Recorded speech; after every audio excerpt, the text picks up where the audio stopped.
Intuit Toronto acknowledges that we are on the traditional territory of many nations, including the Mississaugas of the Credit, the Anishinaabe, the Chippewa, the Haudenosaunee, and the Wendat peoples, and is now home to many diverse First Nations, Inuit, and Métis peoples. We also acknowledge that Toronto is covered by Treaty 13, signed with the Mississaugas of the Credit, and the Williams Treaties, signed with multiple Mississaugas and Chippewa bands.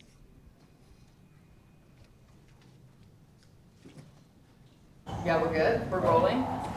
Are you gonna tell some jokes, or what's the plan? Scotch. Too far. Moving closer. Do you want me at the lens? That's this one on the right. Gonna ask us to cry on camera. If I was to describe IPA in one word, it would probably be innovation. Fantastic. Unbelievable. Community. Support. Transformational. It's actually two words. It would have to be customer focused. I'm an innovation catalyst, which has been my involvement in the Intuit Prosperity Accelerator. Innovation catalysts at Intuit apply and teach our Design for Delight processes. So through the Intuit Prosperity Accelerator program, we're working with the startups for them to learn and understand how to apply those processes in their own business. The Intuit Prosperity program is a two-way street. We coach them, but we also get some learnings from them. So to see a startup which had an idea, that idea goes into inception and then actually rolls out in the market, it is very inspiring, but also very, very rewarding. The way I motivate startups is understanding the why. What was the reason that they started this startup? What was their passion? The relationship with Intuit has been amazing. I've been really fortunate to be part of this program. What we noticed was that their values really aligned to ours, and that we get to learn from world-class expertise. To be able to get their insights and their advice is really hard to put a price on it. We've met some great people. Every pitch and presentation you see, you learn things, you take things away. To meet other startups, you really kind of feel supported, kind of all in the trenches together, and we're trying to do incredible things. The IPA program has really instilled this value in us to take a step back and constantly focus on the customer and the problem that we're solving. The program would not be nearly as successful without the support of the ICs. When I found out about the program, I was very excited to apply, and I'm very lucky to be selected as well. It's really shared learning that comes out of this experience. The power of community is incredible.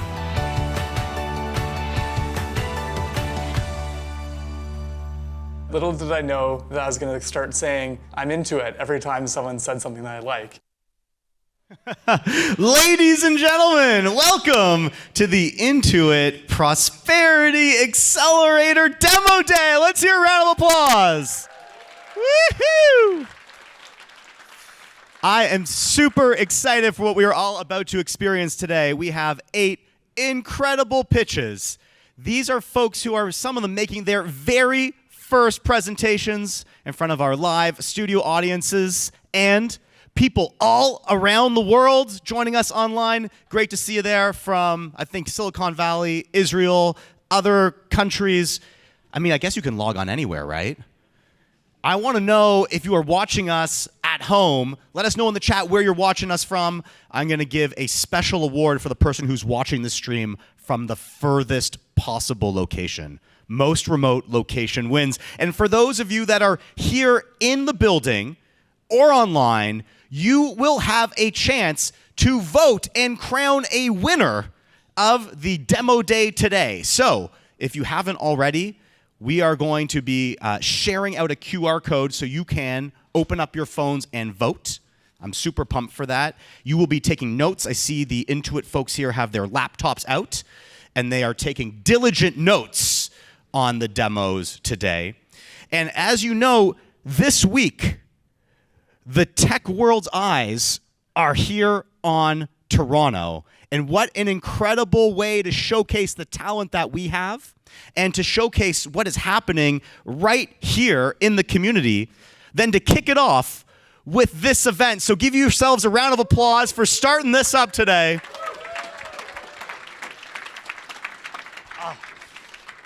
I'm just getting chills thinking about it. It's going to be absolutely wonderful. Now, we have those 8 founders not here in the audience. They are actual superstars. They are in their own private blue room. I'm told the industry standard is the green room, but here at Intuit, we do a blue room, which I love. And actually standing by in the blue room to show some of the human side of our founders, maybe some of the nerves, some of the excitement, and who knows what else they're getting up to, what hijinks are happening in the Blue Room, is Alana. Alana? Oh, hi, Jason. Oh my gosh, it is buzzing back here. Everybody is so excited. It's been hard for me just to calm everybody down.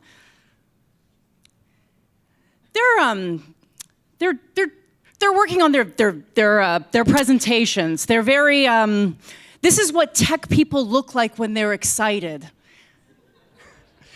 Wow, I thought there'd be a little bit more energy happening here. Let's talk to Sanders. How's it going, Sanders? Are you excited for today? Incredibly excited, a little bit busy. Okay, everybody is so busy because they're incredibly professional. Amy, what about you? Any advice you can give to the other founders? Just do it. Everyone's gonna kill it. Just do it. Have any of you thought of a slogan like "Just do it"? Because you know what? That actually would help. Jason, do you have a slogan for lender bidding? I think it's just lend it. The problem is there's two Jasons, and so every time someone says that Jason, I get thinking. So yeah, we haven't, but I will get back to you. Just lend it. All right, Jason. Well, we'll see what's happening back here over the next 2 hours. I'm going to try my best to keep them calm for their presentations. Back to you. All right, let's give them a round of applause. Those founders in the Blue Room. Thanks, Alana. Who knows what hijinks they'll get up to in the Blue Room with those nerves. I saw a lot of Slack checking. Saw a lot of Gmail. I did see some pitches on those screens. Do you guys see any pitches on those screens? No, I think they're locked in. They are dialed in and ready to go. So here to kick us off at the event today, we're going to hear from a fireside chat. And this chat is going to explain some of the rationale behind today's event, why we're doing what we're doing, and set us up to really understand what goes on behind the scenes and why we do what we do here at Intuit. It's my absolute pleasure to welcome to the stage David and Marianna. Come on up. Can you a high five or are you going to fall off? Oh, impressive. Very impressive. All right. Can you guys hear me okay? Come on up, Marianna. Have a seat here. I'm going to do a bit of an intro here and cover off, team, a little bit of the background of this awesome program. You saw a good introduction there on the video, which was amazing, by the way. Good video, team.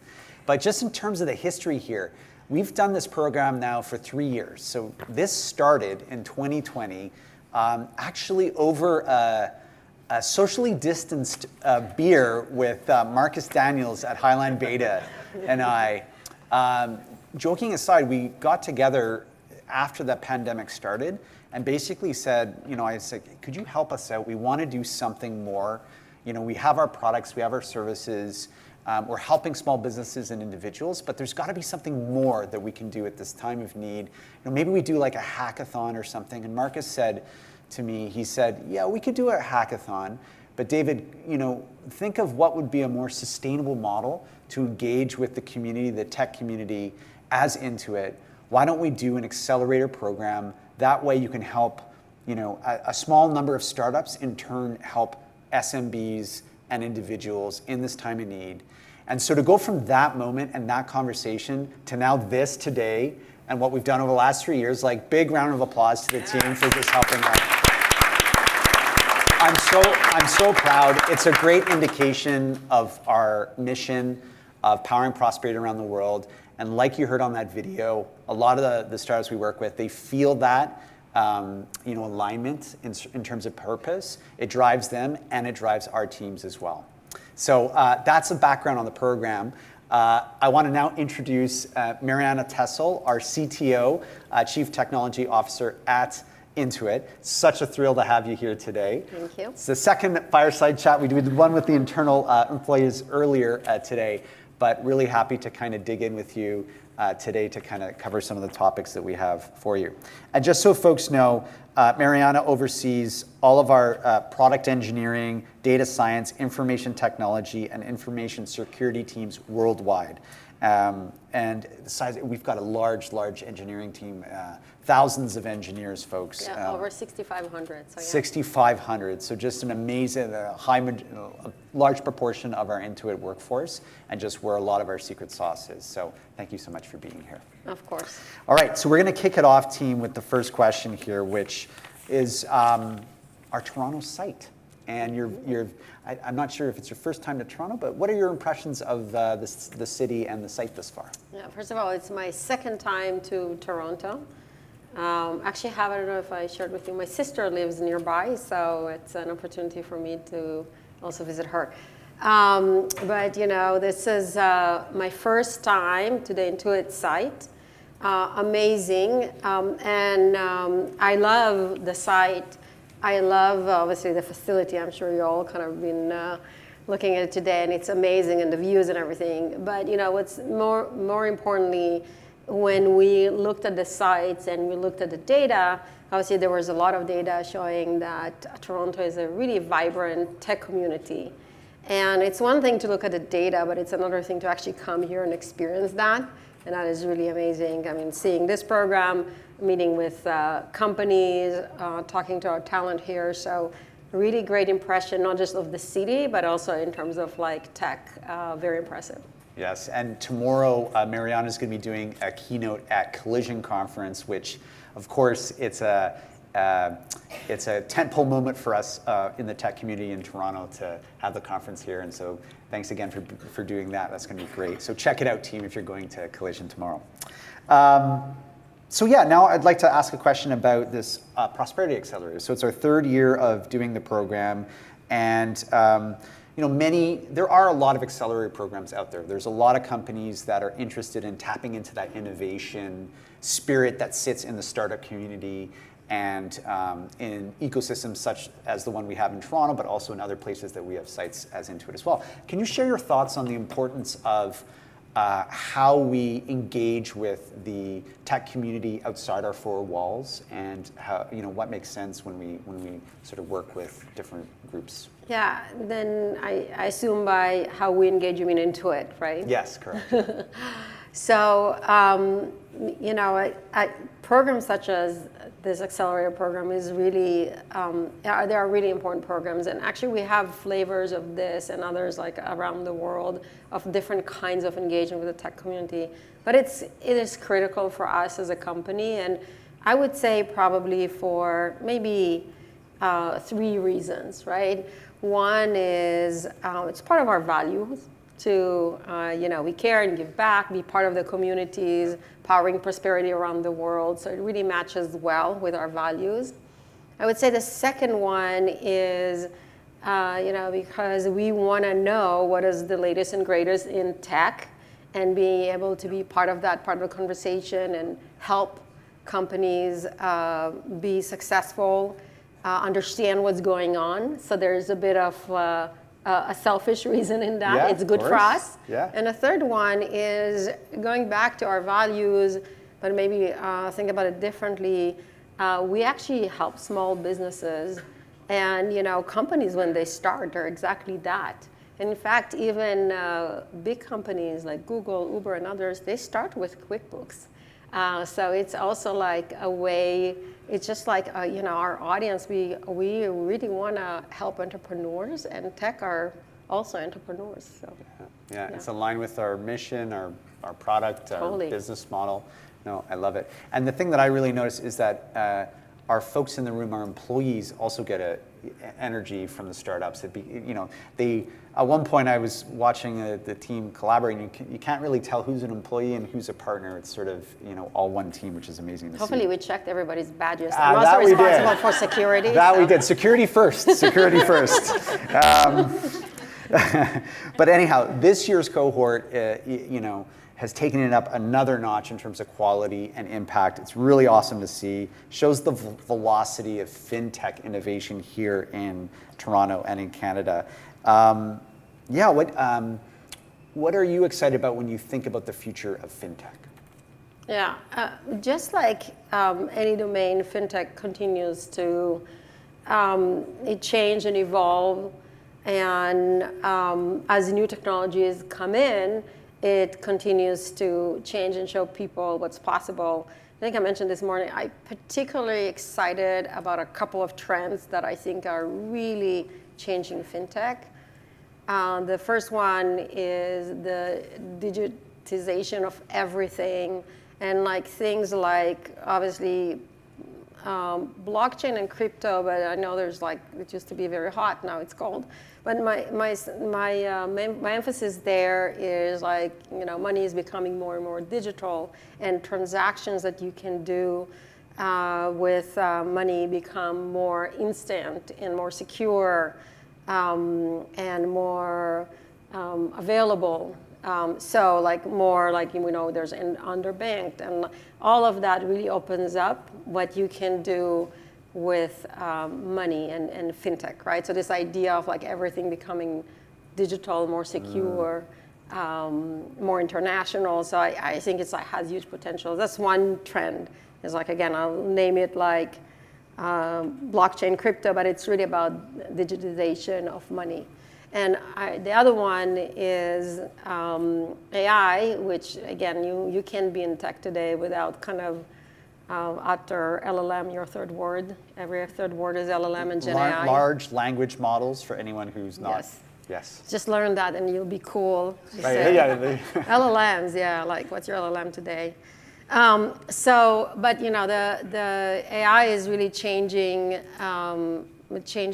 technology as a whole, and fintech as well, and the way people interact with it, but also in things like, again, much of fintech is about risk and fraud prevention. And again, the more AI there is, the more you can do faster and more with confidence, and the more risk you presumably can take, which is really amazing for people. I know, like, for just an example, we use AI across our product in so many ways, but even problems like, like for our customers to show cash flow is a problem that we went around and around trying to solve multiple times. And eventually with AI, we were able to get to a quality where you can get really personalized cash flow prediction for customers.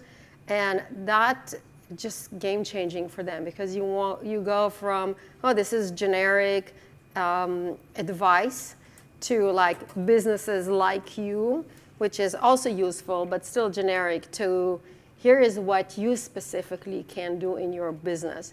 And again, this is with the use of AI, generative AI. It is game changing for our customers. Yeah, and I think the other interesting thing about both the blockchain and AI is it democratizes these technologies to help the smaller businesses and the individuals that don't otherwise have those resources. So it's not going to be technologies that only help the larger companies, and that sort of fits with our mission as well, which is exciting. Now, if we could talk a little bit about you professionally, Marianna. We talked about this earlier about how you're regarded as an engineer's engineer. Can you unpack that a little bit for the audience and what that means to you as CTO in terms of where you're from and what you like to promote on your teams? Sure. First of all, if anybody has a definition of what is engineers is, let me know. But I think it means a compliment. That's the way I take it. I think it means that, I'm kind of part of the engineering craft, which I am really proud of being, because I think it's an amazing craft. How many of the people in the audience are technology? Like, how many of you are technology? Are we saying how many of us took engineering? Yeah, or like you would regard yourself as like technology engineer. Okay, well, good. So now, like, since there's only not that many, I can say whatever now. And you're like, yeah, engineer.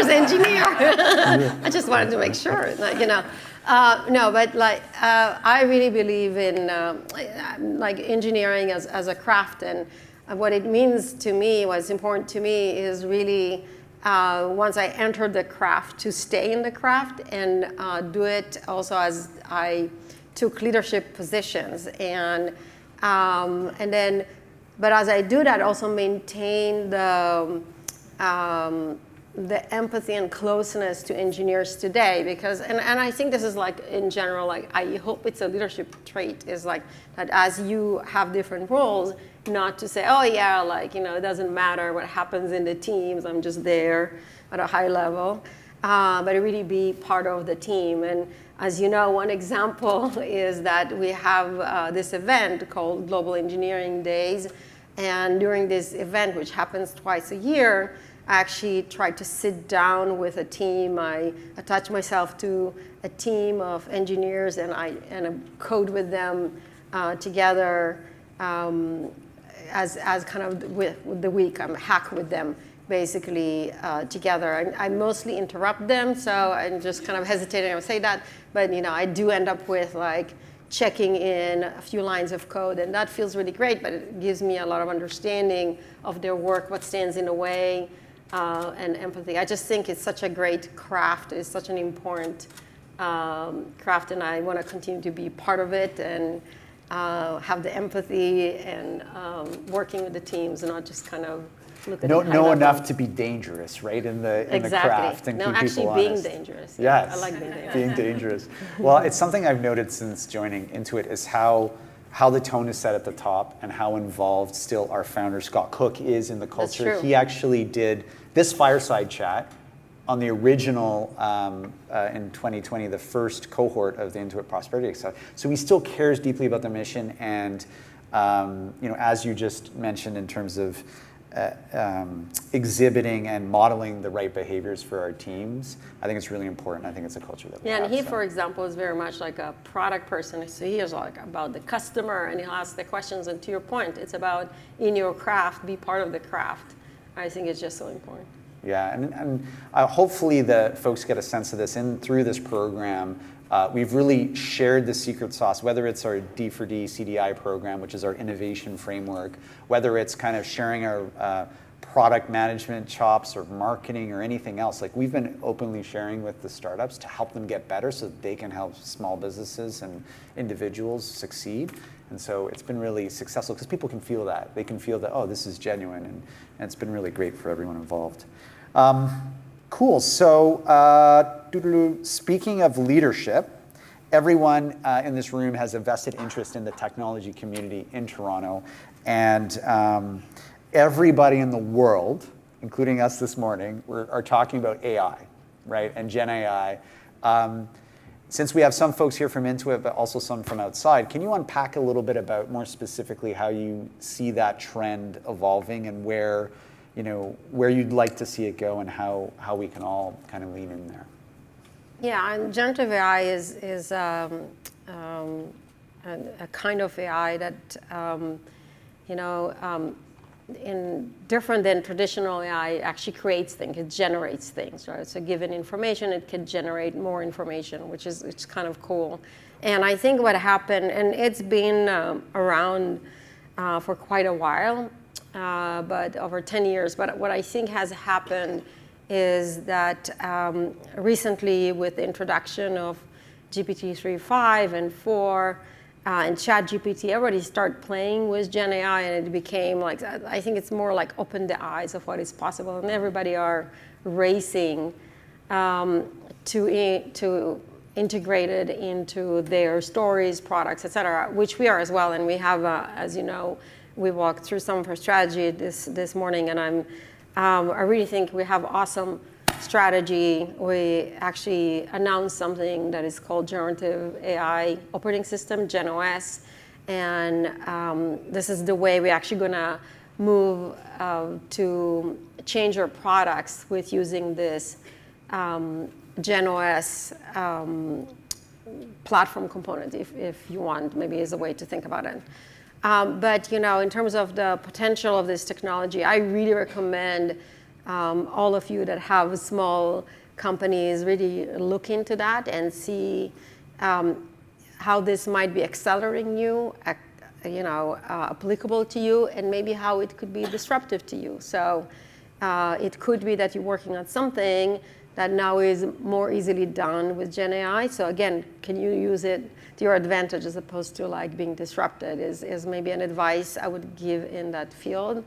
And it's really early. It's going to continue to improve. And now with, the more attention to it, the more people are going to go and work on it, and the more it's going to progress. So it's going to just continue from here. I heard stories of people who had left the valley, like left the Bay Area to go to Austin or wherever else, and are now going back because of the AI buzz that's happening. It's kind of pulling people back into the Bay Area to actually, because there's so much excitement about where it could go. By the way, Toronto is also a place where it's much of the researchers here came from the universities here, and you have some pretty cool startups here and that are really getting worldwide recognition. So it is also, I think this is going to be also a hot AI center. And yes, you're right, like somebody termed now that the valley is now the AI valley. So it used to be the Silicon Valley, Right. and now it's the AI valley. So I'm like, oh, go, yeah. Or maybe it's just the crypto folks or the Web 3.0 or the Web 3 moving over to AI. But I think who here has used ChatGPT? Put up your hand if you've used ChatGPT. Yeah, almost everybody in the room. And at one point I was obsessed with using it with my kids. Instead of doing bedtime stories, we were just leveraging ChatGPT, and they were telling their own stories. They were literally, putting me to sleep. But no, it's great. What other technology trends do you see? We talked a little bit about crypto, about Gen AI. What else is on your mind when you think about building a best-in-class technology organization, or technologists in the room that are leaning into the Toronto ecosystem? What beyond that do you think is important? So we talked about crypto, we talked about Gen AI. There's a lot of technology trends that are a little bit like boring, and you probably not as interested in them because they're not necessarily for consumers. But there's a lot that has evolved with, let's say, data and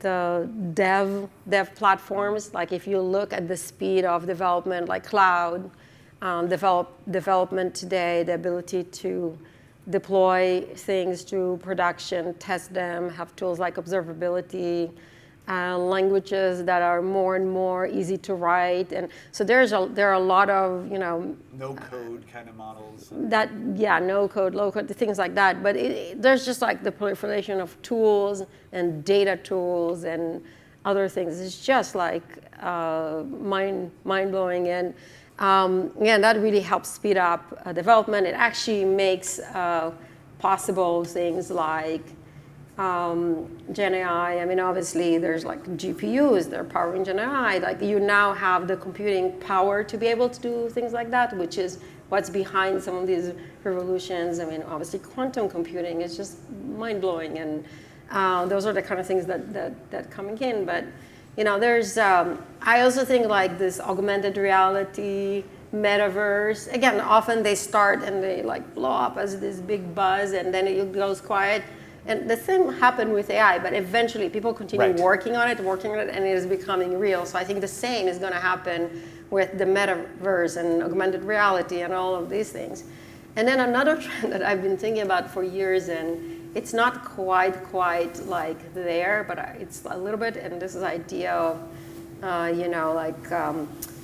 I would say CPUs, right? And this idea of like if you, and do this exercise, because somebody told me once, count the number of CPUs in your house. Right. And I was like, oh, that's an interesting exercise. And I stopped counting at 25 because my jaw dropped. It's like, oh, my refrigerator has a CPU, and this has a CPU, and that has a CPU. So this idea of everything around us, including the physical world, is becoming more and more intelligent. Is just fascinating to me of what will eventually happen, how our lives are gonna change with it, and not to mention AI eventually gonna go get to like bots and things like that. But even without it, like the day-to-day things that we use, how they're gonna get more and more intelligent, how they're gonna get connected. Mm-hmm.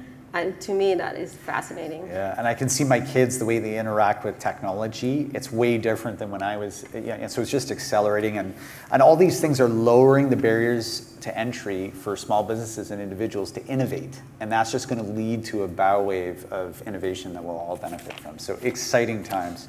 I think that's it from me. Marianna, thank you so much for sharing your wisdom with the crowd here, and I think I am handing it back to Jason to take us to the next stage. So big round of applause here. Thank you.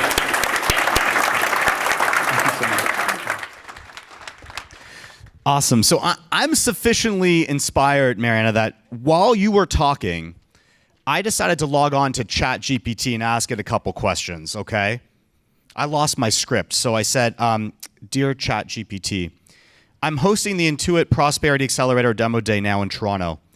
What questions should I ask the audience to keep them excited and engaged? And it said, as a large language model, I've never hosted a live event. But here are some questions that I think might engage the audience. First, ask if there are any other founders in the audience today. Are there any other founders in the audience today? Yes, yes. Are these some founders who have been in the accelerator before? Yes. Tell us, what was your experience with the accelerator? The accelerator was, in one word, dope. So I had ChatGPT listening to your answer, and it says it doesn't recognize that word. So possible new opportunity to expand the terminology of these LLMs. The other question that it said to ask here, that I asked it, is I said, okay, imagine that you, ChatGPT, are applying to the Intuit Prosperity Accelerator Demo Day. What would your pitch be? You guys curious? Yeah, I'm pretty curious. Here's what it said. We would build a blockchain-powered platform revolutionizing cross-border payments, making them faster, more secure, and cost-effective. I will make this an opportunity for you to vote on alongside all the other ones today. It did say that. And not only did it say that, I said, okay, but come on, AI is hot right now. Give me one with AI. And ChatGPT gave me another idea with AI. So founders, if you're struggling right now, here's a pivot opportunity for you. Ready? Using AI, we would develop a personalized financial management assistant that leverages machine learning to provide tailored insights, automated budgeting, and optimized investment strategies. Can I hear it for ChatGPT? Literally everyone on the Intuit team is taking notes right now. It's possible that those that are joining remotely are already started building this. It's all right, so we've heard from a founder who says it's dope. We've heard from ChatGPT. It's excited about what we're doing here today. Now, I want to see how our actual founders that are pitching today are feeling. And before we go back to the Blue Room, I want to remind you, it's a competition today, all right? Funding is a little bit tricky right now, as you might know if you're in the industry, all right? New customer acquisition is pretty difficult. Today, we're going to see from 8 startups, and the winners here today have an opportunity to change their trajectory, maybe forever. And there's going to be 2 awards, okay? One award is coming from the Intuit team. It's the Customer Obsession Award. Love that award. And I think the judges are still deliberating it right now. But the other award comes from you. Ron, it can come from you. Who knows? It can come from any of us because we're all going to be voting. Now, voting strategies. I know if you're a resident of Toronto, you've been thinking about voting strategies very deeply. In fact, for some of you, this might not even be the first time you voted today. But let me tell you, you don't need to vote for someone that you think will beat the other person to win. All you have to do today is vote for your favorite startup. And as you're listening to the pitches, you can register your vote. And if it changes, that's not a big deal. You will have until I say to continue to change your vote. And if you're joining us from home, you can vote too. Now, suggestion on how not to vote for the pitch that says AI the most times. Don't do that, okay? Another suggestion for the one that uses the pitch that I just gave from ChatGPT. Don't vote for that either. These are folks who have been building their companies for months and even longer, learning about customers, understanding opportunities, and I want you to really think about how will these companies change financial services and management going forward. Think about a future where they become as ubiquitous as Intuit. All right, they're here to disrupt themselves. Pretty cool, right? All right, with that, let's check in with Alana in the Blue Room. Alana?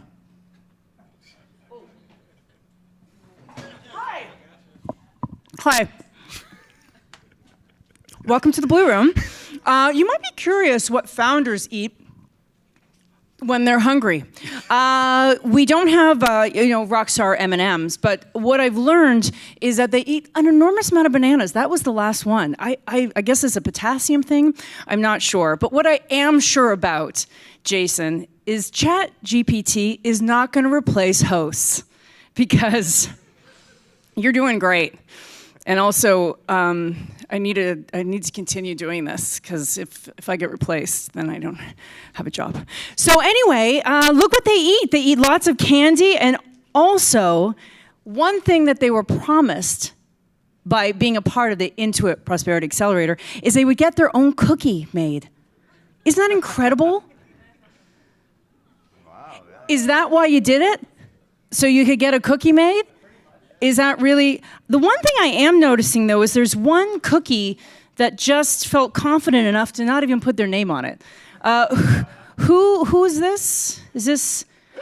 Oh, that's Chexy. Okay. Any reason why you thought you didn't have to put the name of your company on your cookie? I don't see you holding anybody else's cookie. Oh, wow. Okay. You get to eat your cookie now. How's everyone feeling about today? Is everyone out there excited for our founders? Is there a round of applause? Do you hear that? Does it make you more nervous or more excited? More nervous. More nervous. So when you go out to pitch, what is going to make you feel calm and collected when you look out into the audience? I don't know. Listen, smiling faces, this is what I have to tell you. Don't be on your phone. I know you're all tech people. I know all of your money comes from your phone. But the thing is that we need you to be looking directly in Amy's eyeballs when she's presenting. And all the founders, is that what you'd like? I don't know if that's true. All I know for sure is that the next presenter is ready. And what I'm going to do to present who's presenting first is for them, and just a sort of, a little bit of a metaphor about how they're feeling right now. I'm going to panic eat their cookie. So, I really hope you have a great presentation. Cut. Good luck. Wow, really good. I won our chocolate selling competition every year in high school, so I could pretty much sell a chocolate bar that was supposed to be sold for $2 for $4. NetNow is a fintech company that supports business-to-business transactions around the concept of trade credit. So between buyers and suppliers, that entire process requires a lot of legwork and comes at a pretty significant cost to the supplier. We streamline that whole process and digitize it and make the lives of the supplier easier and help them onboard their customer a lot quicker. I always did want to be an entrepreneur. The spark kind of was the strongest during university times. Built a couple of companies there, and then life got in the way. But I think now is the perfect time to take a step back and really give this a proper go. The dream for us is very much to be that success story and a staple for Toronto entrepreneurship and what entrepreneurs can do here.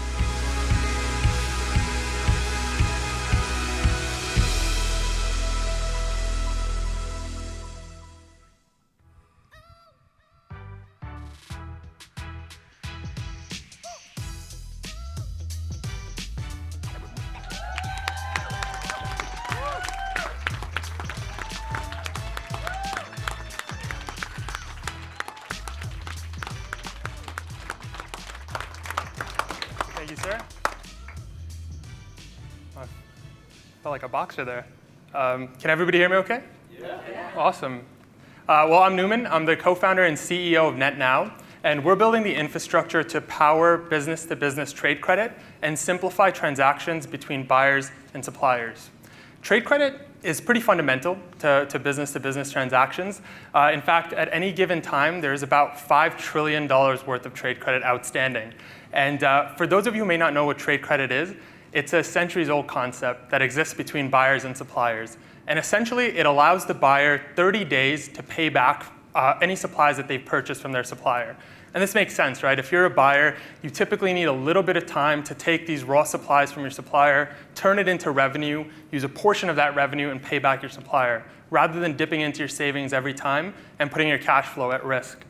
And suppliers, pretty much every time they do this, they take on a little bit of risk, right? Every time they get a new buyer that says, hey, I'm going to buy $20,000 worth of lumber from you, how are they to know that this buyer is actually going to be around in 30 days or is creditworthy enough to be given those 30-day terms?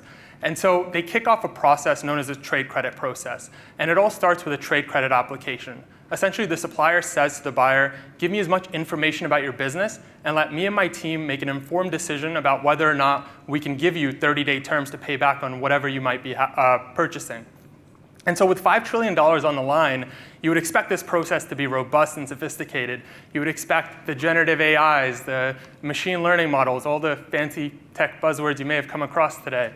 Well, we were probably just as shocked as you might be to realize where it all starts. Something like this. This is a paper-based form known as a trade credit application document. And it's the first step for a buyer that needs to essentially fill this out and send it back to their supplier to kick off the process. And we know this process firsthand because our co-founder, Eli, was actually helping his parents' construction company apply with a bunch of suppliers and was filling this out during some of our initial meetings, which both annoyed us but also intrigued us. So we went deeper into the process, and we found out that pretty much in some of the key industries, the process is very similar. From the time the buyer first inquires for a purchase, so they say, hey, supplier, I need $20,000 worth of lumber, and I need 30 days to pay you back, to the time when the supplier comes back to them and says, cool, you can do that, it can take anywhere from a few days to a few weeks. And I don't know about you guys, but if I was buying a pair of sneakers and the vendor told me that I'll let you know if you can buy them in 15 days, I'm just going to go somewhere else. And that's happening constantly in the B2B world. So suppliers not only have to make effective trade credit decisions on buyers, but they need to do them quickly.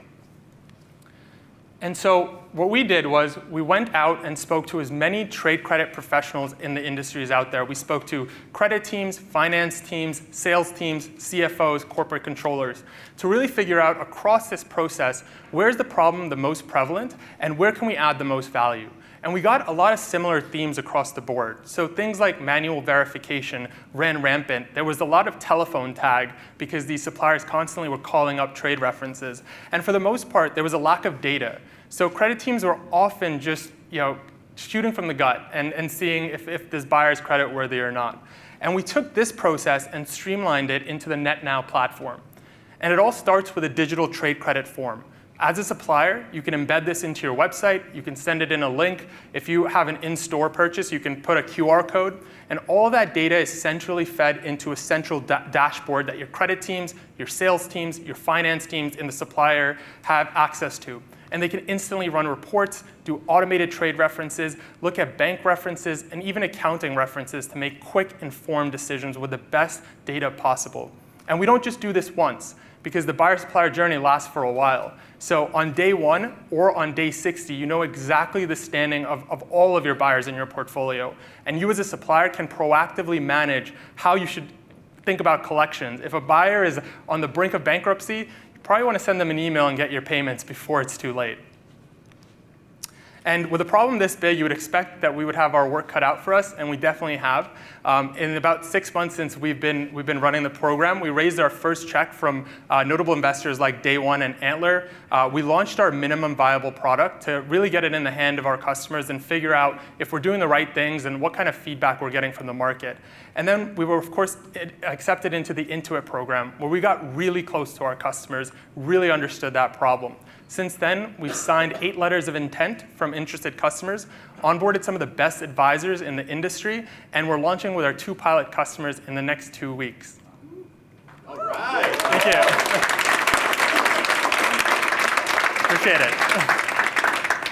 And yeah, the goal is not necessarily to stop with trade credit. What we found is this is a really interesting first step into the complex relationship between buyers and suppliers that exist in industries like wholesale, distribution, and construction. And that relationship is managed in a similar way to that trade application form we put up earlier. It's very manual, there's a lot of back and forth, and it all comes at significant cost to those suppliers. And we manage that buyer-supplier relationship at every step. Everything from the trade credit to the contract management to lien management, all the way down to payments and collections. And yeah, we'd love for you to join us for the ride. So there's 2 real ways that you could help. The first one is, well, we're actively raising a $1 million pre-seed round. So VCs, please hold your checkbooks till I get off stage. But But then we're also looking at key customers across the Canadian landscape. And so if any of these names resonate to you, if you think that we could add value based on everything you've heard today, please speak to myself or my co-founders after this. We'd love to chat with you further. And I'll end it with a really interesting quote from one of the largest venture capital firms in, I believe, North America, who have extensively examined and researched this space. And they say that the cumbersome, paper-intensive processes that are all but forgotten in the consumer world still very much persist in the B2B world. Financing is laborious, and underwriting models are poor. Well, we're here to change that. Thank you.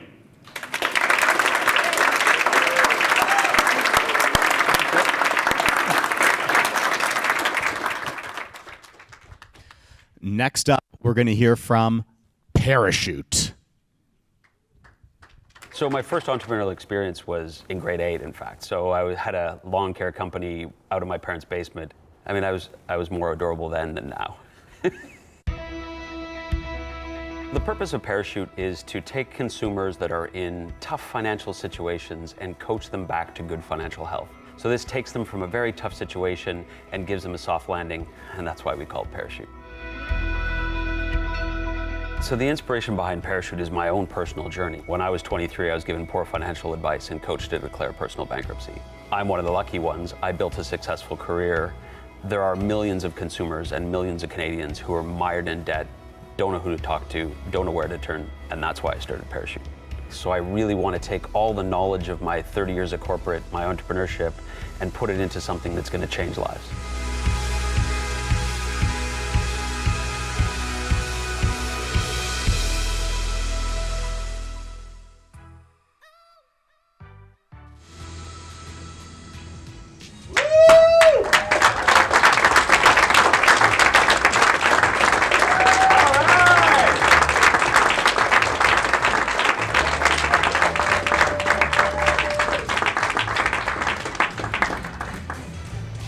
Excellent. Thank you. Good afternoon. My name is Bruce Hodges, and I'm the founder and CEO of Parachute. Parachute, the loan that changes lives. As you heard a moment ago, this story begins with my own personal story. At the ripe age of 23, I was given poor financial advice and coached to declare personal bankruptcy. For 32 years, I've been embarrassed and ashamed of that story and only started telling it recently. But I'm one of the lucky ones. I built a great career, built a great family, but there are millions of Canadians, millions of consumers who are mired in debt, don't know what to do, don't know who to turn to, and that's why I started Parachute. The problem statement is quite simple.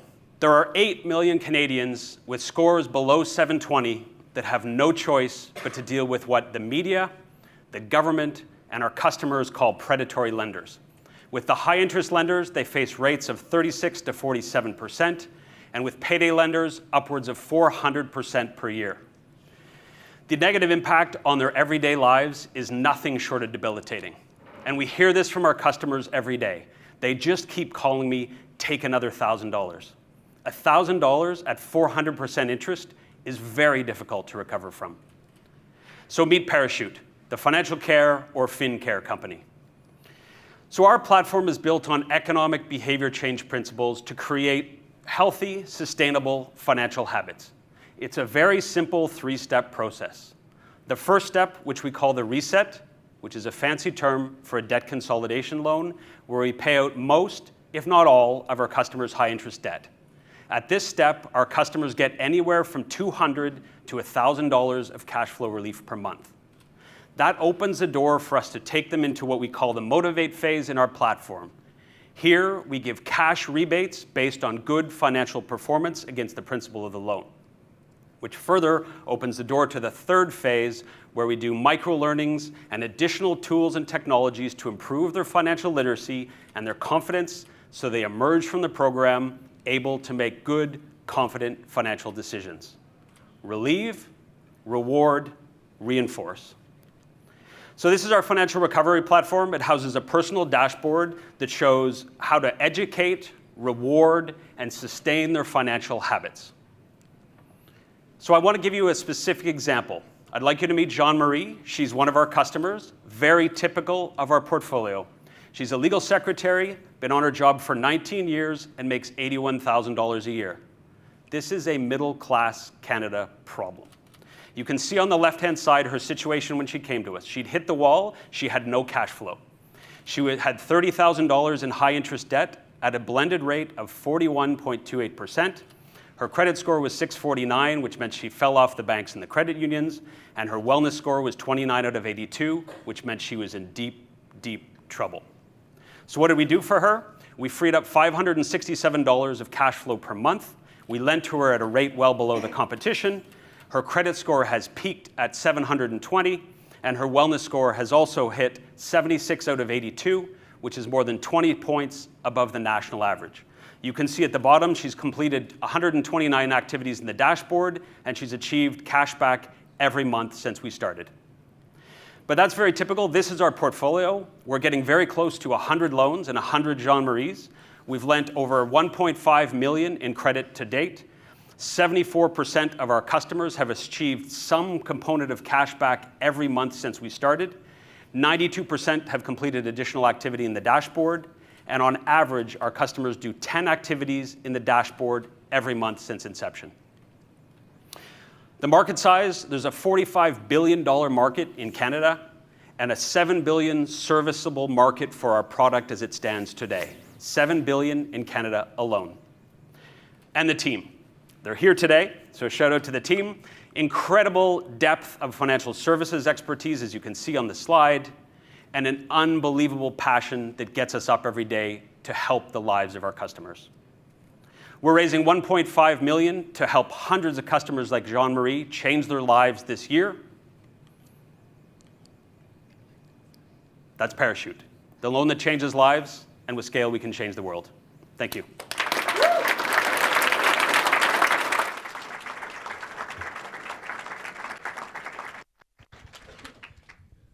Next up, we'll hear from Spruce. We wanted a symbolic gesture of Canada, and the spruce tree is very abundant here in Canada. And maybe I should do my demo day presentation in a tree costume. Spruce is a loan decisioning software that essentially allows creditors to get an instant score of how likely they are to invest in certain businesses. I really hope that people see just how quickly technology is advancing and how there's a huge opportunity to make the lives of people much easier. It's time we move away from saying we're doing this because this is the way it's always been done to finding a way that people can truly move the needle forward. I have a dog and a wife that I love going for hikes with and spending time with. And honestly, for me, it's always about how do I get through things more efficiently so I can have more time with my family.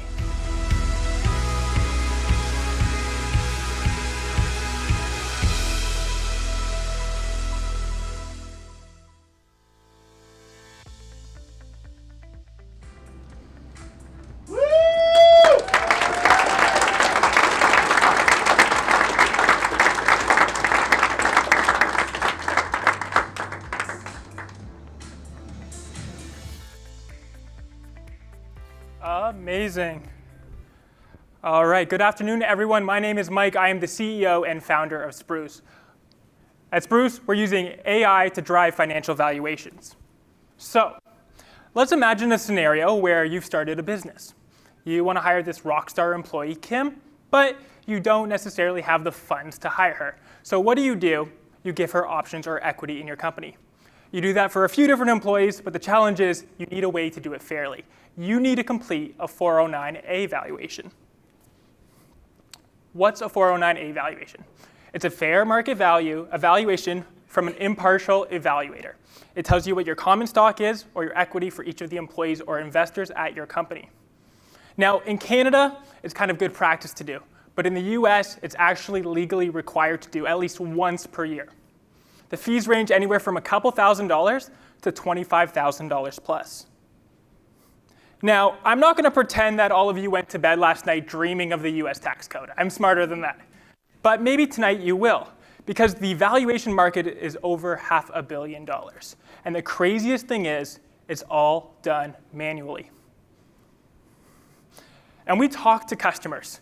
Actually, through this accelerator, we had the opportunity to talk to a number of customers, and we found a number of really painful points.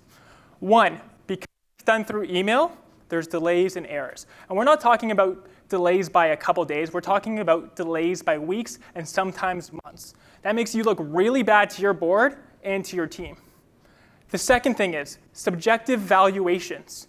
When you're going to get a valuation, you want something that's very standard. If not, you end up in a scenario where you feel that you've been misjudged.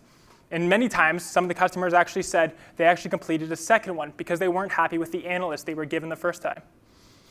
And then the third thing is, it's expensive. When you have an analyst doing everything manually, you're paying for each one of those hours. And you, the business, are paying for it. Those hours add up. So at Spruce, we're building the world's first AI-driven 409A valuation company. Now we're going to do two things that are fundamentally different than everyone else in the game. The first thing is, through our online web application, we're going to securely connect to their accounting information, to their banking information, to their payment processing information. That's going to give us real-time data in like over 10,000 different data points in just a matter of seconds. And what can you do with 10,000 different data points, when you're given that versus an analyst manually putting that in? Well, you can compare it through our AI-trained model to compare it against 200,000 different companies. You can create summaries in just a matter of minutes. The question is, how efficient is this? Is this really a game changer? And the answer is yes. Our competitors, be it Carta, be it an old-school valuation firm, the average time it takes for them to gather 4 days. With Spruce, we're going to gather that in less than a 30-minute meeting. The second thing is the time. Oh, am I cutting out? OK. The second thing is the average time to receive the report. We're usually talking weeks, if not months. Here, we're looking at just 48 hours. And through some early testing, what else we've learned is that the average valuation employee can do about 8 per month, if they're very good right now. With our technology, we're looking at doing more than 100 per month per employee. And what's really cool is that we have lots of options available to us because we are at the forefront of this technology. First, we can go directly to businesses, but we also have the ability to work with valuation firms and get them on a SaaS model as well. So here's the thing. It's a complex AI technology, and the question is, can it be done, and will it be done well? Well, we've actually done this before. We did it on the debt lending side. We were actually bootstrapped, and we are currently profitable. We even won a contract with the government of Canada. So where does that leave us? Well, we're looking for collaborators. If there's one thing we've learned through this program is how important it is to constantly be customer obsessed throughout the entire process, and we don't want to stop now. So we're looking for startups, startup communities, valuation firms. We want to chat with you and learn everything we can from you. So with that in mind, just to summarize, thank you very much for being here today. We are Spruce, and we are building the future of 409A valuations. Thank you.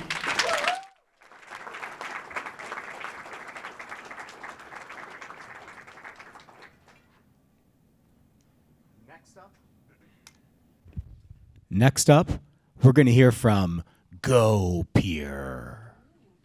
Tech founders finding each other? Should there be an app for that? I think people have tried.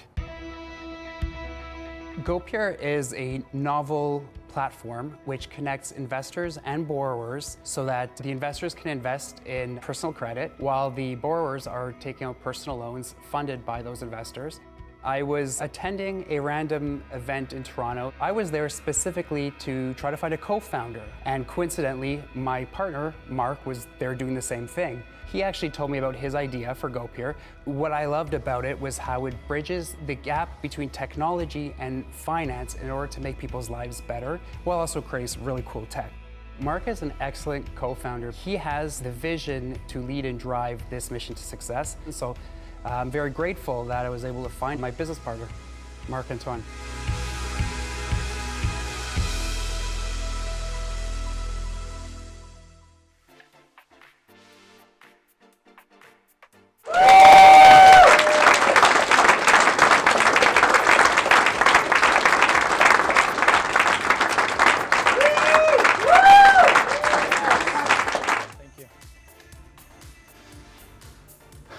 right, wow, what amazing intro. Thank you, Joseph.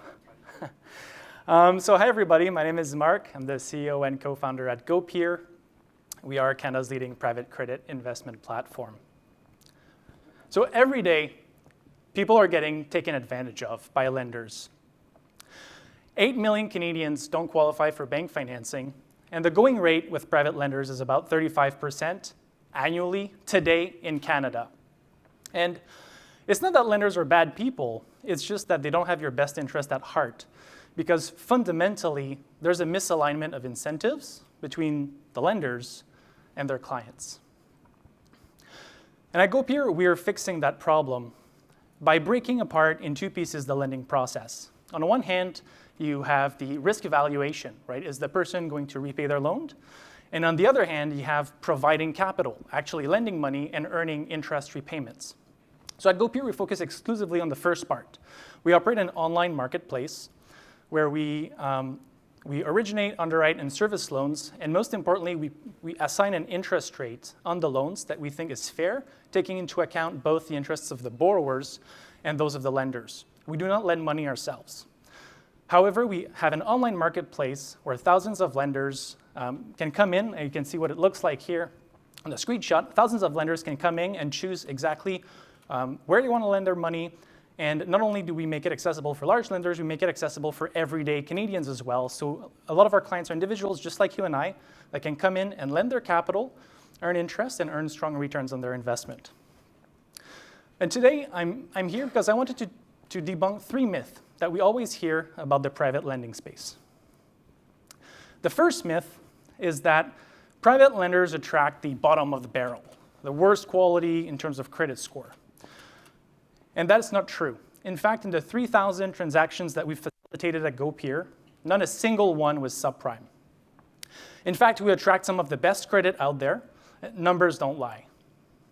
A second myth that we hear all the time is that private credit investment or private lending is unsafe. It's high risk. It's risky. You're going to lose all your money.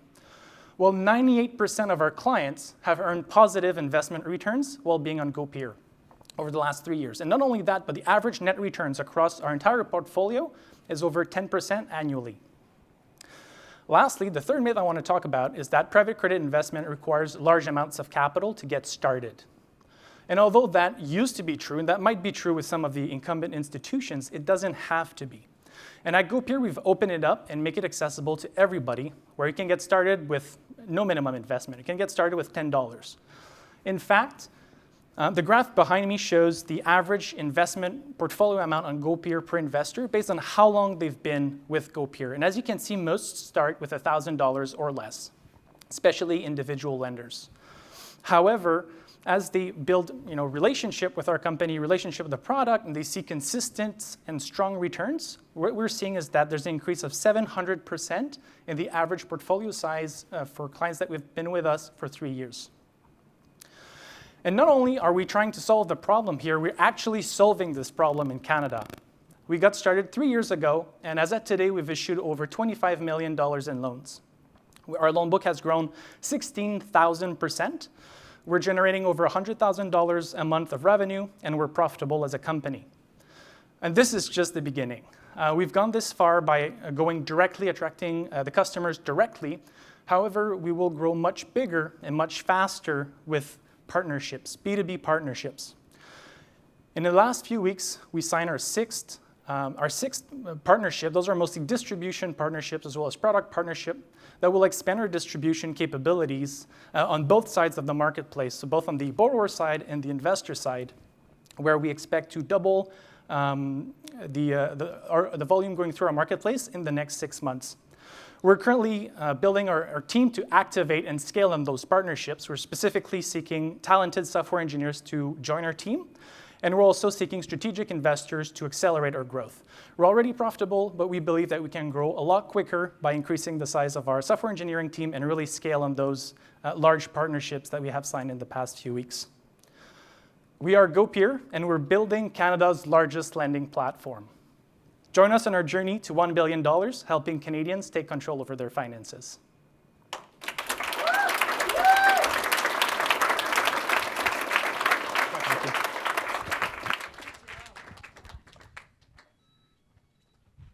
All right. Let's get one more round of applause for the first 4 pitches of the afternoon. God, I wish I owed some more money so I could consolidate. All right, so here's what we have now. We're going to take a 15-minute break.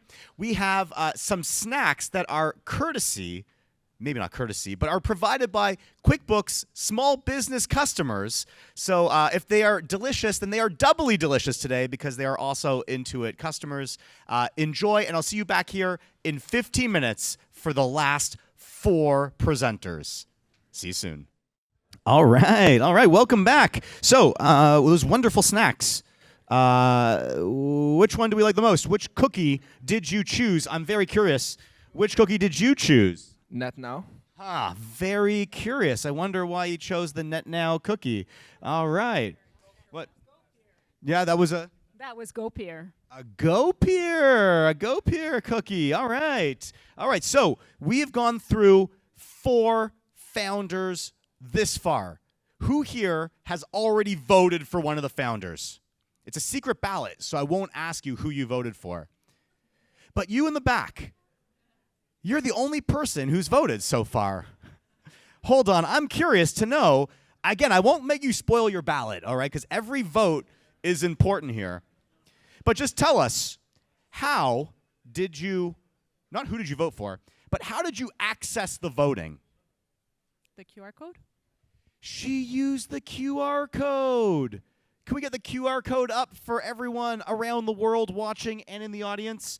If you haven't scanned this QR code, you cannot vote. I will consider it a spoiled ballot. All right, you need to scan this QR code right now. I'll give you a moment, don't worry. And you need to open up the voting portal. Now, how easy, once you scan the QR code, was it to vote? Super easy. Super easy. Any feedback to the developers of this online voting system? No. 0 opportunity for improvement. Just a perfect voting experience. So I see phones are out. I know we're not going to be on our phones during the event, but you can vote. I have an exception. I've put in a firewall rule. I've blocked all traffic except for voting. And here's the great thing. If you vote now, you can vote again and again and again. It is unlimited votes until we tally them up at the end, all right? Is everyone ready to go for the final 4? Sorry, it's cliche, but we're going to do it 2 more times, okay? So don't take it all out in the next one because we're going to do a 3rd one. I said, are we ready to go for the final 4? Are you ready for the final 4? All right, next up is Requity. Starting Requity Homes definitely comes from my own personal story. I had to move 7 times during the first 2 years moving to this country. That experience just reminded me what homeownership means. It's not just the financial aspect, but also the emotional aspect, knowing that there is a place for me in this country. Requity Homes is creating a new path to homeownership through a modernized rent-to-own program. And our target customers are like me 10 years ago. They are newcomers who moved to this country, want to put down their roots, and they desperately need an alternative financing option to make homeownership possible. My dream is to help 10,000 families become homeowners by the next 5 years. I know we can do it. When people doubt us, I know I just have to prove it.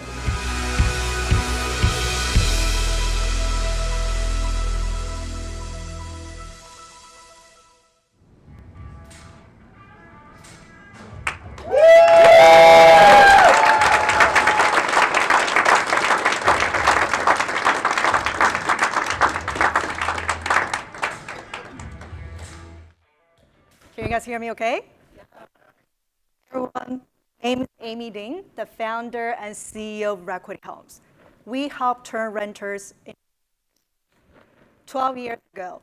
When I first moved to Canada, I knew I wanted to buy a home because it represented me putting down roots in this country. After graduation, I got a great job, excellent credit, 20% down payment. And when it came to the mortgage application, The banks said no. Because I was on a work permit, they insisted on a hefty 35% down payment. Fast forward 2 years ago, I left my corporate job, started Equity Homes. We're doing pretty well. I raised money, I was paying myself a salary, and I wanted to upgrade from a condo to a house. And this time, the bank said no again. Because I was considered self-employed, they want me to have 2 years salary history before they could recognize my income. Unfortunately, my story is not unique. Millions of Canadians face similar challenges, and many of them are paying rent consistently that is higher than the cost owning a home, yet they still cannot qualify for a mortgage. And that's why I created Equity Homes. Our mission is to create a fair and flexible alternative path to homeownership.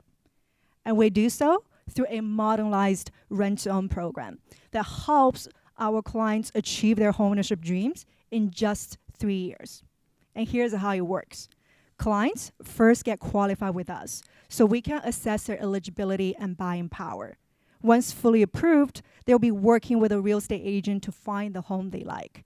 Once a home is chosen, we will come in, purchase a house upfront so our clients can rent the home from us with the option to buy back later at a guaranteed price. Instead of saving, renting, and praying their savings will keep up with the housing market, now our clients can live in their dream home today, save towards a down payment 1 month at a time, while also locking in the future buyback price. And we have validated this business model with a lean team of 5. We help several families purchasing homes over $2 million. And 3 of them have successfully bought back the home from us and have become proud homeowners. We know the model is working.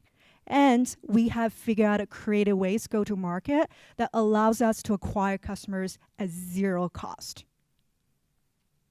In Canada, there are about 5 million rental households in total. Among them, 600,000 are part of the obtainable serviceable market for us. If we can capture that market, we're talking about building a real estate portfolio of $150 billion while generating $30 billion revenue potential for Equity Homes. With the early traction, we have successfully secured $25 million real estate capital. That marks our next chapter of growth as we look to help 100 families. Now, we're looking to raise $3 million seed capital to execute on 3 business priorities. Number 1, to expand our product offering from Northern Ontario to the prairies. Number 2, to double the team size and continue building up a scalable tech infrastructure. And lastly, help 100 families get into homes over the next 24 months. Here at Equity Homes, we want to mobilize both public and private capital. Through our rent-to-own program, we can give the institutional investors the ability to invest into single-family home as asset class, with the end goal of transitioning every single renter into homeowner. We're Equity Homes. We're building a new path to homeownership. Instead of lease to own a car, why not rent to own a home? Thank you.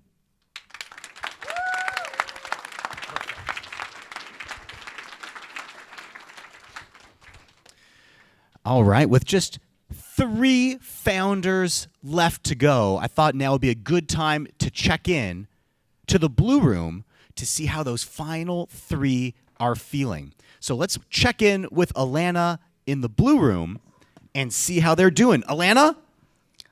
Hey, Jason. We're just doing some last touches with hair and makeup. Just getting a little ready for the 360 photo booth. How's it feeling? How was your presentation? It was great. I better win for this. Yeah. Is this? I hope this isn't triggering at all. So we have 3 more presenters left, which is incredible. And what they're looking for, maybe beyond winning something, is some investors. Is that perhaps the truth, Mark? Yes, of course. Bring the checkbook. So we're hoping people out there have checkbooks. They're not allowed to say that, but I can. Actually, I think you just did. And so what about the voting? Who are you all going to vote for? Jason hasn't presented yet, but he's very confident. I'm voting for Equity Homes. That's my vote for sure. They are all so generous back here, and honestly, and NetNow, and yeah, all of them. I mean, I'm just going to create a fake account and vote for everybody. Yeah, that's not a great business plan. Okay, so what we're going to do is we're going to throw back to you, and we're going to do these last 3 presenters, and then we're going to find out what happens. So make sure you vote. Really, you should vote for yourself. Okay. 18. Okay. Okay. Cut. Go back to the cut. Go back to them. Go back to them. Next up, we'll hear from Carbon Hound. Can you show us your David Suzuki socks?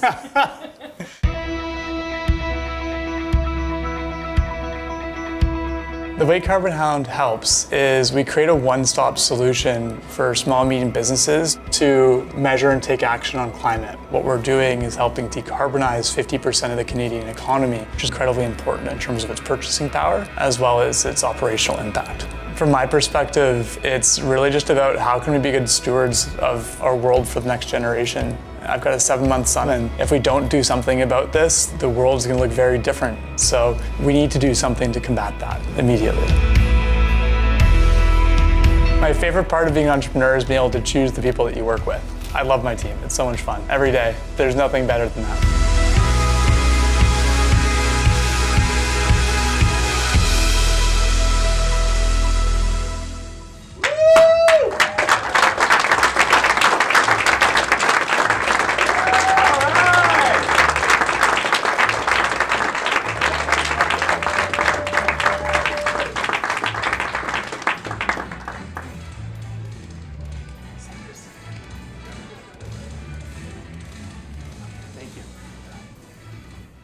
I'll need this.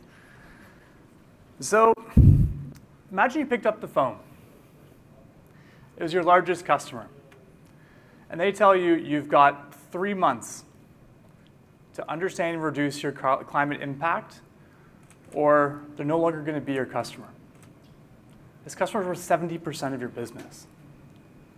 And these conversations are happening thousands of times around the world right now. And so why are they happening? Well, there's a huge amount of pressure from a regulatory perspective as well as a competition perspective. And large businesses are feeling that pressure. And so what they're doing is they're thinking, okay, I'm going to look at what are our emissions? We've got a 4-square building. What are the emissions within that space? But what they're realizing is that they get to the end of that journey, and they're only covering 10% of their emissions if they're lucky. 90% is missing. And so what do they end up doing? They end up doing surveys and estimations, but they just don't work because you don't get the right level of information, and it doesn't allow you to do anything with it because fundamentally estimations are exactly that, inaccurate. It's also incredibly expensive to engage consultants to go through and do the due diligence on each one of your suppliers. And the data quality can vary. And as a result, you get very low engagement on these initiatives. And so these teams that are working through the problem and trying to figure out how do we do this? How do we solve this problem? So they go after their largest suppliers.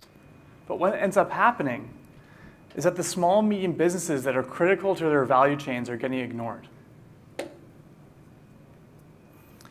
So what if your largest emission sources measured and decarbonized themselves? Well, that's exactly what we do here at Carbon Hound. We empower your value chain in order to better understand where emissions are coming from and let them do the decarbonizing for you.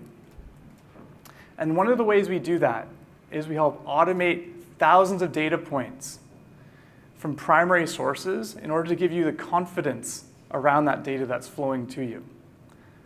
Because without that, there's absolutely no way that you can engage your supply chain. Because without having the same scoreboard and the same quality of data, how are you supposed to incentivize with public recognition or put clauses in contracts or create beneficial payment terms? Without the data, none of this can happen. So we take a bottom-up approach to this. Our platform was built for small and medium businesses. And so what we do then is we can apply this structure to large companies. So first we'll sit down with them and define the standards and goals of their particular emissions, and then review their supply chain partners. Who's doing well, and who needs a little bit more help. Then we go through and engage with them, and we create programs for each one of these suppliers. And then we stream that data back to the large corporates so that they can have high confidence in the quality of that information. And we go through, because it's not just about getting a report done. You can't just send out a survey and expect a response. If you're lucky, you might get 25% response rate. We go through with each one of those suppliers and do a discovery process to help understand their business and make sure that we're capturing all of those emissions. Then we do a data review and configuration to ensure the quality of that data is where it needs to be. Then we do training and enablement so that moving forward, they've got the tools and the skills to be able to run their own initiatives and reduce their climate impact. And we're able to reduce those barriers by 70%. So we know that knowledge and cost are the two biggest barriers for small and medium businesses, and so we remove that by using Carbon Hound. And it's not our first time. We've got over 100 customers. It's a verified platform against the ISO standards, and we've got decades of tech and climate experience on our team. So please, contact us today and use your value chain to drive climate action. Thank you so much for your time.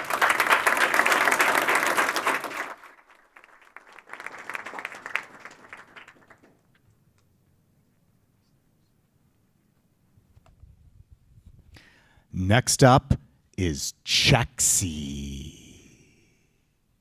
I can't do it. I'm sorry, guys. I hardly passed drama class as a kid. Chexy is a play in words of checks and how renters currently pay, and can we make that sexy? So that's how Chexy came to be. We're a rent payments company that enables tenants across Canada to earn rewards and build credit on rent. What we're trying to achieve with Chexy is give tenants some new tools that help them actually get closer to their financial goals in the future. There's nothing quite like a strong support network. I'm fortunate to have other members on the team that support each other. That definitely gives me a lot of comfort when the times are tough.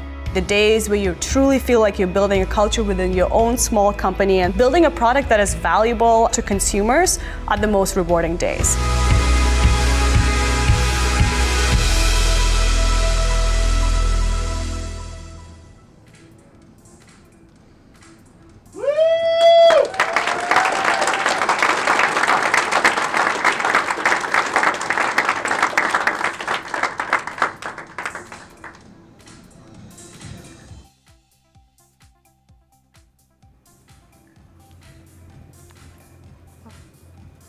Hi, my name's Aptine. I'm one of the co-founders and chief product officer at Chexy. So we started Chexy with a pretty simple yet common question, especially if you live in Toronto. Why do people hate renting? We think it comes down to three main things. For starters, price. Prices keep going up, increasingly squeezing renters. The second reason is it doesn't really help you get any closer to your financial goals, the same way that owning a house does. You're not building credit, and you're certainly not building any equity.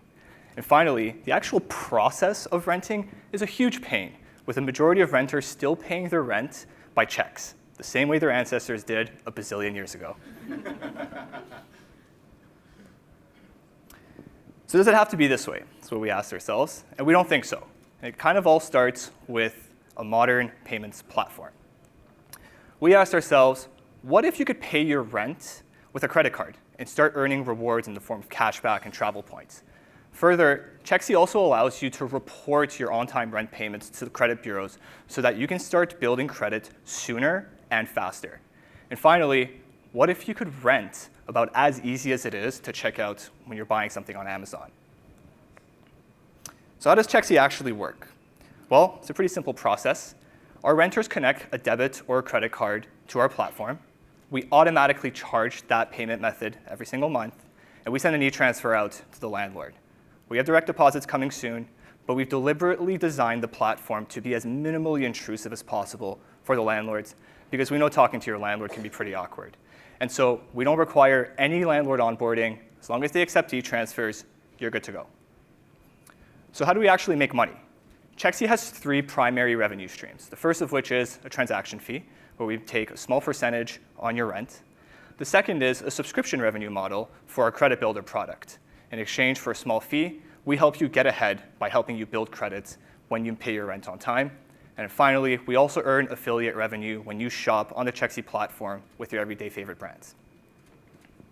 So what's in it for the tenant?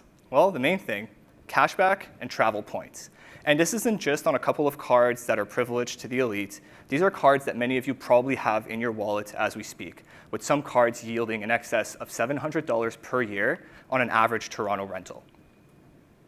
The second thing is rent cashback. Want to shop with Sephora or Apple, need a new computer? We earn affiliate revenue that we pass back to our renters in the form of rent cashback so that we can actually pitch in on their rent. And then finally, with Credit Builder, we're helping renters, especially newcomers, start to build credit sooner and faster without having to take on additional debt, which they otherwise would have to, in order to get ahead in their lives and get closer to that dream of owning a home or securing any other kind of loan. So do people actually care about this? Well, the numbers suggest yes. In our short 4 months of being operational, Chexi has amassed in excess of 2,000 accounts. We're already processing over $1 million a month in rental transaction volume, and we've been able to achieve this incredible growth with less than $1 spent per customer on acquisition. So what's next for Chexi? Well, Chexi or perks. It's nice to earn rent cashback on Apple and Sephora, but we want to target some of your bigger recurring payments that come hand in hand with your renting. Think your internet providers, your tenant's insurance, even your meal subscription boxes. Also, landlords, we haven't forgotten about you. While Chexi is a tenant-centric platform, by virtue of owning the transaction lifecycle, we want to offer landlords better visibility across their payments over their entire rental portfolio. And eventually, we're hoping that Chexi can actually become as convenient as booking an Airbnb, finding a date on Tinder, or in this case, finding a rental. And finally, we've already made renting as easy and convenient as it is to check out online like you do with Stripe. So who are we? Well, our team of 3 founders, small but mighty, spans experience across investment banking and payments. We also have a real-life rocket scientist. You know what they say, don't go to the moon without one. And we are Chexi. We're extremely passionate about making renting more rewarding and convenient by taking it into the 21st century. Thank you.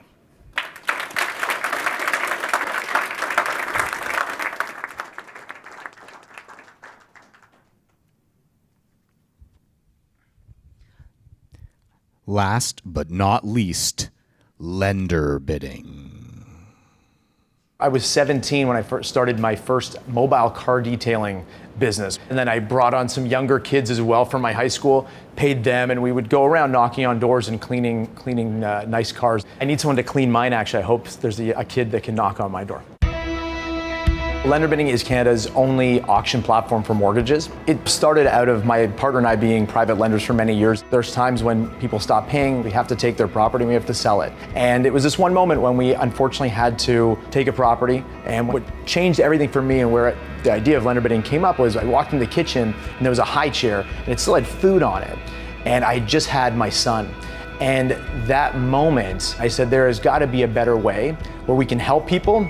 The goal isn't always just to make money. That'd be great if it happens. But the core idea comes from a really good place, trying to solve a problem.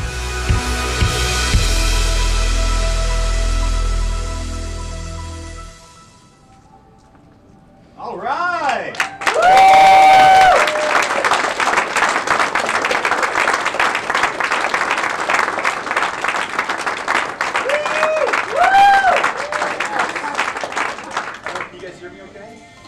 That for sure.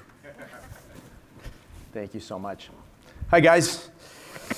So my name is Jason. I'm the CEO and co-founder of lenderbidding.com, and today I want to share with you a very personal story, a story that I've actually never shared publicly before.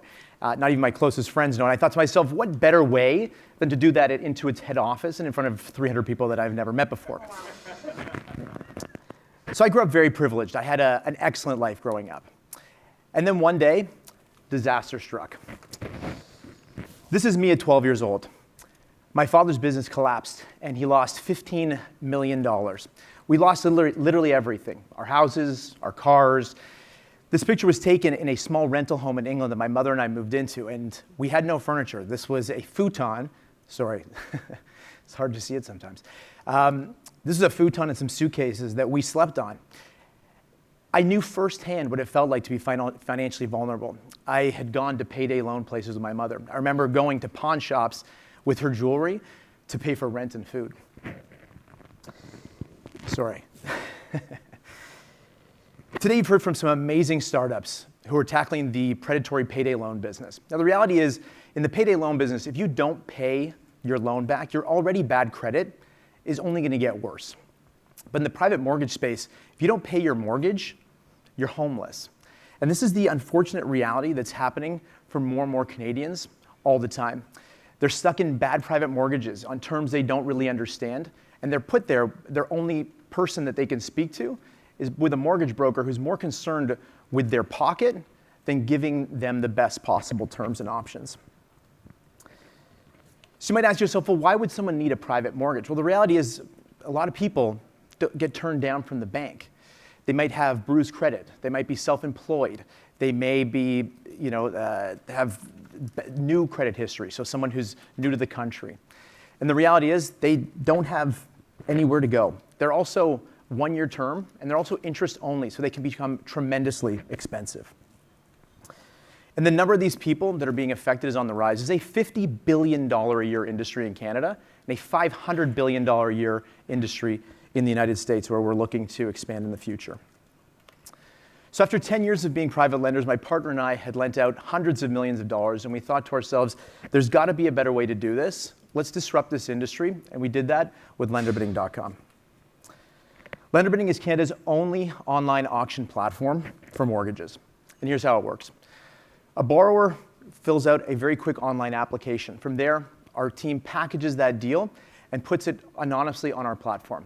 Lenders are then instantly notified, and they start placing their bids. Once you receive all of those offers, we contact the client, we go over all their bids, and we try to close the deal with them. We currently have over 50 of the largest licensed private lenders in Canada on the platform. They represent over $13 billion in available capital. Our average client sees between 5 to 10 different offers on their mortgage. To give you a little context, a traditional mortgage broker would send that same file to one or two, and typically lenders that will give them a very fat kickback for sending it to them. Our average client saves over $25,000 over a one-year term in interest and fees alone. We did a one-year pilot project to make sure that this silly idea worked, and it did. We funded over $45 million worth of loans and helped nearly 100 Canadian families get the best possible private mortgage that they could. Like I said before, they saved over $25,000 on their mortgage, sorry. This is a real-life example here of one of their clients on our platform. So we put the deal on the platform. They received 9 bids. 7 of the bids came in less than 24 hours, and this client saved $43,000 over a one-year term in rate and fees alone, which is a ridiculous amount of money. And private mortgages for us are just the start. We will eventually be rolling out to the US market. We're also looking at other financial sectors like the auto loans industry and the equipment loans industry as well. So right now we're looking for investors and strategic partners who want to help make the world of private mortgages a place of opportunity rather than a place of hardship, one bid at a time. Thank you.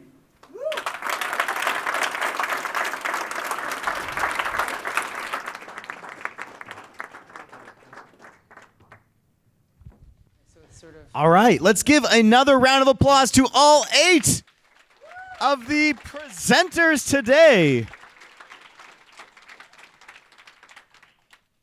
It is now time to vote.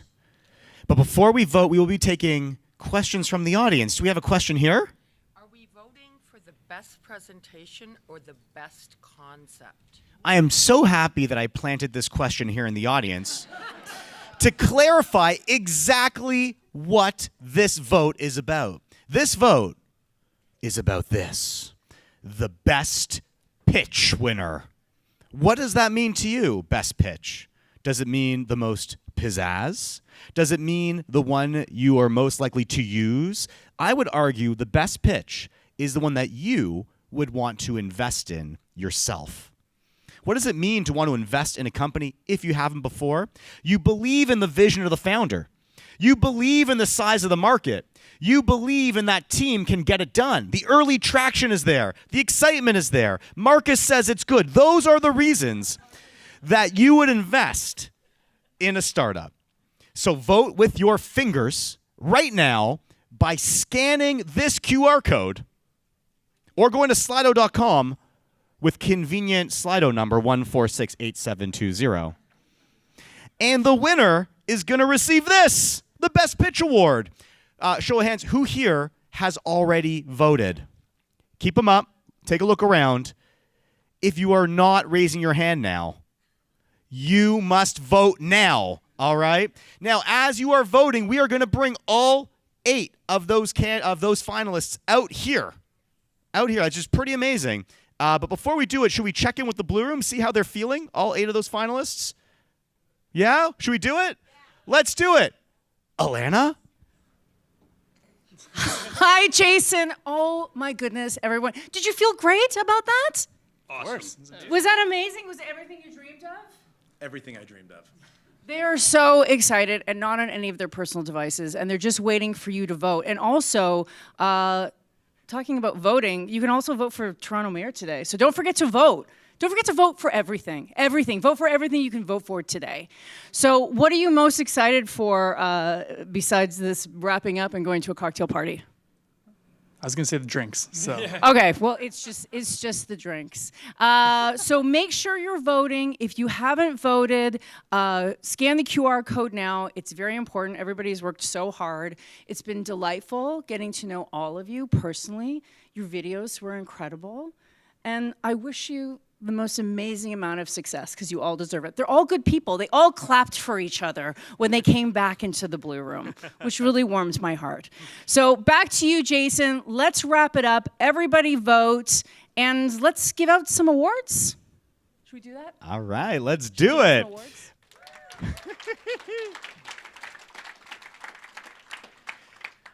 Now, as the finalists make their way to the front, it is your last chance to vote, and the judges have finished the deliberations for the Customer Obsession Award. And here to talk about the Customer Obsession Award is David Marquis. Round of applause for David, please. All right. Thank you, Jason. And thanks, everyone, again, for being here today. So one of Intuit's core values is customer obsession. It's something that we try to embody every day as employees, and it's something that I've definitely picked up from our startup founders that they take really seriously as well. So I'm here to announce the winner of the Customer Obsession Award, which is really about embodying those values. And throughout the program, this company has truly embraced this deep customer empathy and obsession and has really dedicated the time to understanding customer pain points through experimentation, etc. So for this award, we're honored to present Nauman Hafiz from NetNow with the Customer Obsession Award. Come on in. All right. By the way, there's a little bit of a speech that you got to give here. Just kidding. Just like maybe say a word or two, but congratulations. Here you go. Do I just take that? Cool. Well, thank you guys for this. Really appreciate it. We don't really have a speech planned, but of course, like first and foremost, wanted to thank my co-founders Eli and Sarush for all their help and effort to get us to this point. It's without them, this would not be possible. And then of course, to our Intuit ICs, Anna and Sly, wherever they might be. Oh, there they are. And then of course, to my partner who's somewhere in this audience. Yeah, thank you guys. Really appreciate it.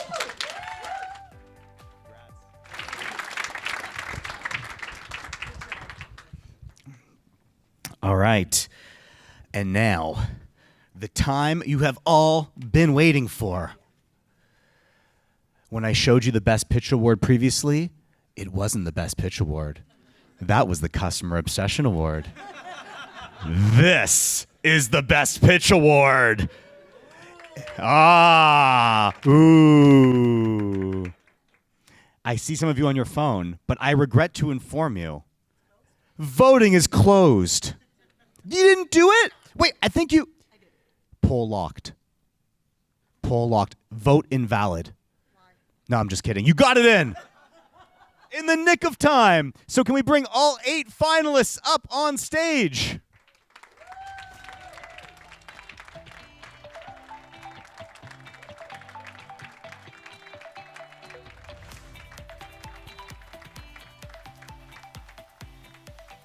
And each of them gets a rolling fist bump. Are you ready? Watch this. 1, 2, 3, 4, 5, 6, 7, 8. And now, does someone come up with an envelope? Are we an envelope situation here? I don't have an earpiece that tells me who wins. I know that some of you thought I had an earpiece when I went to the blue room. I had some of you fooled, but I don't. David, do you know who won? That was definitely a test. Marcus knows. Ladies and gentlemen, welcome to the stage, the one whose opinion I trust to vote in. It's Marcus.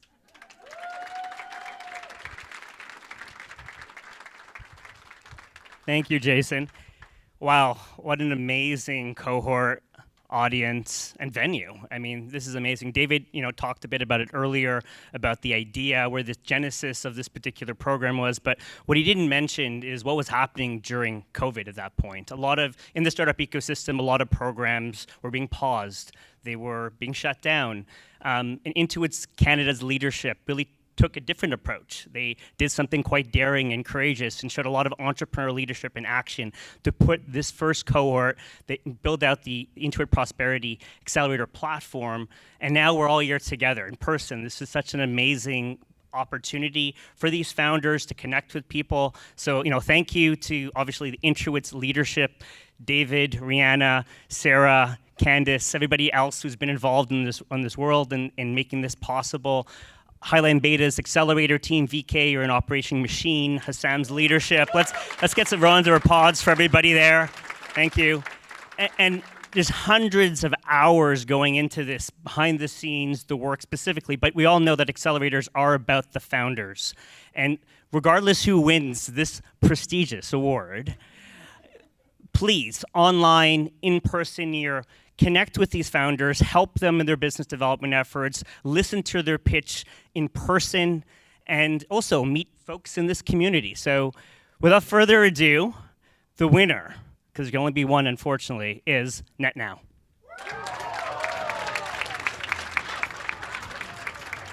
It's a double rainbow.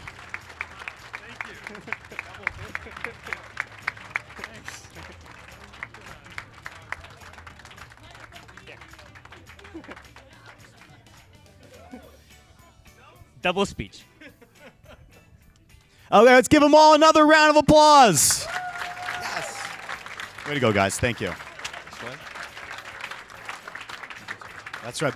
All right, now. Did you want to do another speech? Did you want to raise them both in triumph over your head? Yeah, that's not. Hold the pose for the cameras. Hold it.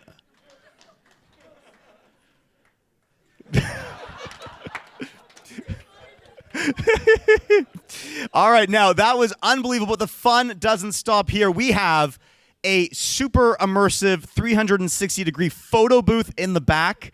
There are beverages and more snacks from our favorite QuickBooks small business customers who we hope to retain forever and ever.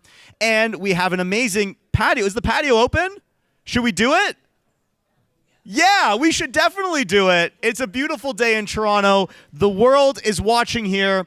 A huge thank you to everyone who participated. And for you, give yourselves a round of applause, and we'll see you next year at the Intuit Prosperity Accelerator Demo Day.